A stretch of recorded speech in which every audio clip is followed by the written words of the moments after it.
എന്തുകൊണ്ട് തോറ്റു? മാധ്യമപ്രവർത്തകരുടെ ചോദ്യങ്ങളിൽ നിന്ന് ഒളിച്ചോടി എം.വി. ഗോവിന്ദൻ. നിയമസഭാ തെരഞ്ഞെടുപ്പിലെ കനത്ത തോൽവിക്ക് പിന്നാലെ വിളിച്ച വാർത്താസമ്മേളനത്തിൽ മാധ്യമപ്രവർത്തകരുടെ ചോദ്യങ്ങൾക്ക് മറുപടി പറയാതെ CPM സംസ്ഥാന സെക്രട്ടറി എം.വി. ഗോവിന്ദൻ. പരാജയം അപ്രതീക്ഷിതമെന്നും തിരുത്തലുകൾ വരുത്തി തിരിച്ചു വരുമെന്നും പറഞ്ഞ ശേഷം മാധ്യമപ്രവർത്തകരുടെ ചോദ്യങ്ങൾക്കൊന്നും മറുപടി നൽകാതെ എം.വി. ഗോവിന്ദൻ ഇറങ്ങിപ്പോയി.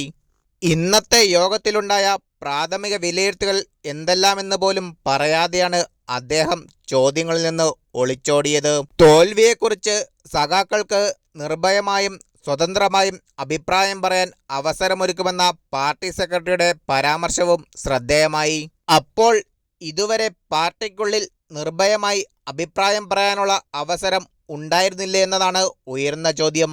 CPMന്റെ ഈ തെരഞ്ഞെടുപ്പിലെ പരാജയങ്ങളുടെ കാരണങ്ങൾ അണികളോട് വിശദീകരിക്കേണ്ടയാൾ പരിശോധന നടത്തുമെന്ന് മാത്രം പറഞ്ഞ് സാങ്കേതികമായി ചില കാര്യങ്ങൾ മാത്രം വിശദീകരിച്ച് വാർത്താസമ്മേളനം അവസാനിപ്പിക്കുകയായിരുന്നു. വാർത്താസമ്മേളനങ്ങളിൽ സമയമെടുത്ത് ഓരോ ചോദ്യത്തിനും ഉത്തരം നൽകുന്നതാണ് പൊതുവെ എം.വി. ഗോവിന്ദൻ്റെ ശൈലി. എന്നാൽ ചോദ്യങ്ങളിൽ നിന്ന് ഒഴിഞ്ഞു മാറുന്നതാണ് ഇന്ന് കണ്ടത്. ആരായിരിക്കും പ്രതിപക്ഷ നേതാവ്? കണ്ണൂരിലെ ഇത്രയും വലിയ വോട്ട് ചോർച്ചയ്ക്ക് കാരണമെന്ത്? പാർട്ടി സെക്രട്ടറി എന്ന നിലയിൽ വ്യക്തിപരമായി നേരിടുന്ന വിമർശനങ്ങൾ മുഖ്യമന്ത്രി മാധ്യമങ്ങളെ കാണുമോ എന്നതുൾപ്പെടെ ഒരു ചോദ്യത്തിനും എം.വി. ഗോവിന്ദൻ മറുപടി നൽകിയില്ല. ആയില്ല എന്നായിരുന്നു എം.വി. ഗോവിന്ദൻ്റെ മറുപടി.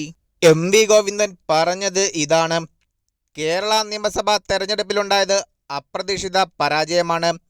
പാർട്ടി ഘടകങ്ങളെയും മുന്നണിയെയും ജനങ്ങളെയും വിശ്വാസത്തിലെടുത്ത് തുടർ നടപടി ആലോചിക്കും. ഇടത് ചരിത്രത്തിൽ ഇതിനു മുൻപും ഇതിൽ കുറഞ്ഞ വോട്ട് ശതമാനം കിട്ടിയിട്ടുണ്ട്.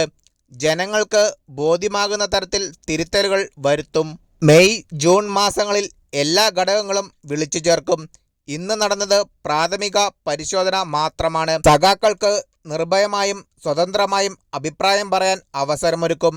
എല്ലാ കാര്യങ്ങളും കേട്ട ശേഷം കൃത്യമായ വിശകലനം നടത്തി തീരുമാനത്തിലെത്തും. പരാജയത്തിൻ്റെ കാരണം കണ്ടെത്താൻ പാർട്ടി റിവ്യൂ നടത്തും. ഇടതുപക്ഷം തിരിച്ചു വരും. ഇടതുപക്ഷം എന്നും ജനപക്ഷത്താണ്. നടത്തുന്നത് വിട്ടുവീഴ്ചയില്ലാത്ത പോരാട്ടമാണ്. പാലക്കാട് DC-ക്ക് നേരെ പോലീസ് നടത്തിയ കടന്നാക്രമണത്തെ അപലപിക്കുന്നുവെന്നും എം.വി. ഗോവിന്ദൻ പറഞ്ഞു. 5 മിനിറ്റിനുള്ളിൽ തന്നെ വാർത്താസമ്മേളനം അവസാനിപ്പിച്ച് എം.വി. ഗോവിന്ദൻ മടങ്ങി.